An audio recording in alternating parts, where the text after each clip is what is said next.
Nous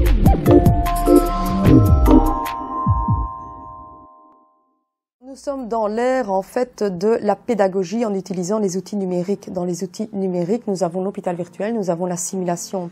C'est toute une autre façon d'apprendre et de permettre à l'étudiant de mobiliser toutes ses compétences et de se préparer au mieux pour aller en stage en fait. L'hôpital virtuel, ça a fait partie d'un projet européen qui a été mené entre 2006 et 2009. C'est un outil qui est extraordinaire parce que c'est un jeu intelligent. Et comme dit jeu, dit amusement, on prend plaisir à réaliser l'activité en elle-même qui est soit de répondre à des questions via un vrai ou faux, un questionnaire, enfin bon voilà. Alors, ce que je peux faire, c'est répondre à des questions vraies ou faux, des questions ouvertes, rétablir la ligne du temps des actions, donc quelle action vient en premier, quelle action en second, en dernier, etc. Et donc il y a moyen de voir des vidéos explicatives sur la matière qu'on a vue en théorie pour voir en pratique comment ça se fait. On est plutôt dans l'utilisation du numérique qui est complémentaire au cours. L'hôpital virtuel nous permet d'être plus complet. Dans les questions ouvertes, on va peut-être nous demander à quoi fais-tu attention quand tu rentres dans la chambre. Je regarde sur les photos, si la perfusion est vide, je sais que je dois la remplacer, si je dois vérifier le cathéter, etc. Donc ce sont tous des éléments qu'on peut voir par rapport aux photos et qui nous font aussi travailler notre esprit clinique. Et donc quand je suis à l'hôpital, je prends plus facilement l'automatisme de regarder mon point de ponction, mes perfusions et de faire attention à ce que le patient ait son bracelet, des choses comme ça.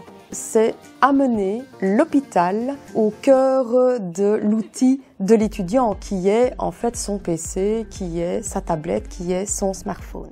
Donc je vais aller voir dans le service de pédiatrie.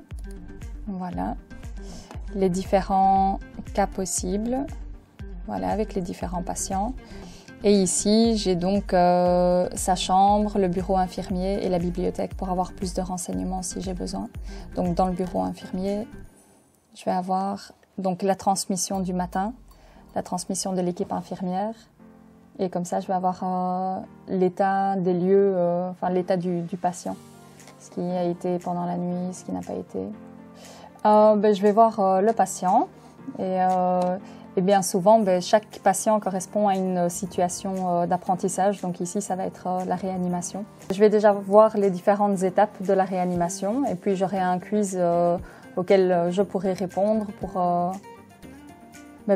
tester mes connaissances par rapport à ce que j'aurais vu alors dans les vidéos. Et c'est pour voir de manière plus imagée ce qu'on a vu au cours. Ça permettra surtout à l'étudiant de pouvoir avoir accès aux services, aux activités, quand il le souhaite.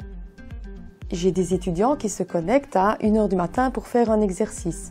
Ou lors d'une journée ensoleillée, sur une terrasse, à boire un verre et à réaliser les exercices avec leur PC, puisqu'on a des connexions quand même Wi-Fi partout, ce qui permet à l'étudiant d'avoir une certaine liberté. On n'est pas obligé d'aller sur l'hôpital virtuel, même s'il y a des incitants, les profs nous conseillent quand même fortement d'aller dessus, mais c'est une manière d'apprendre par nous-mêmes, de démarches éducatives à entreprendre nous, comparé à la simulation ou au stage. L'enseignant, quand il crée son activité, il doit être innovant, il doit être créatif.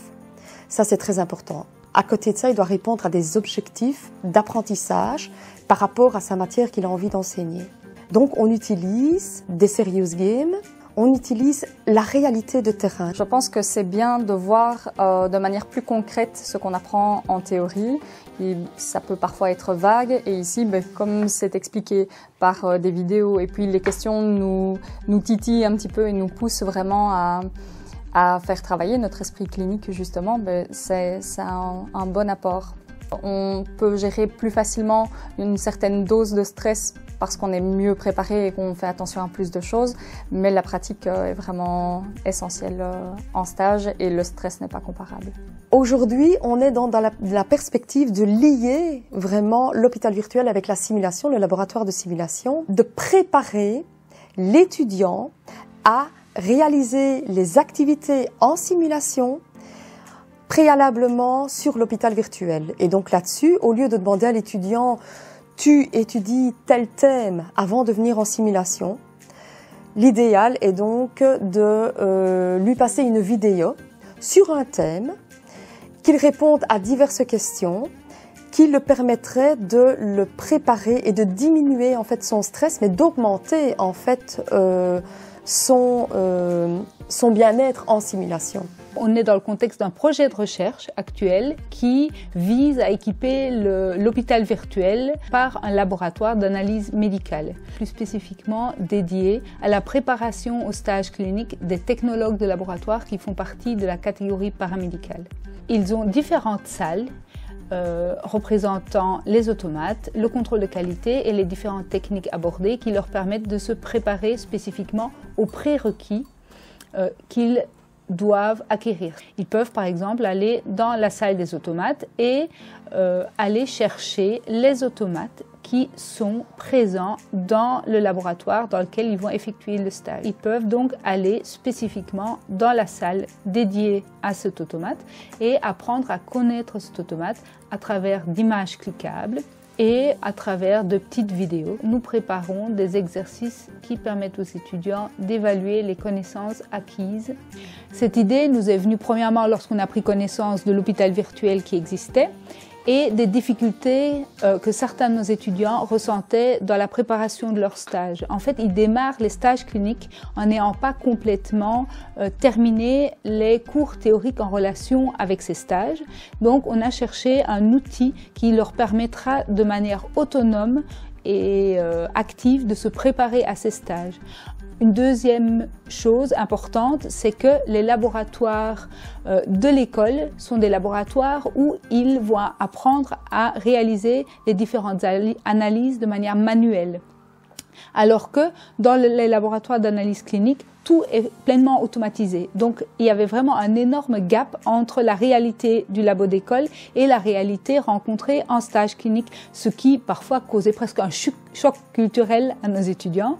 Donc, on a souhaité faire rentrer un peu les laboratoires d'analyse clinique au sein de l'école, ce qui n'est pas possible en achetant ces automates qui sont beaucoup trop gros, beaucoup trop chers et qui devraient être remplacés toutes les 5 ans.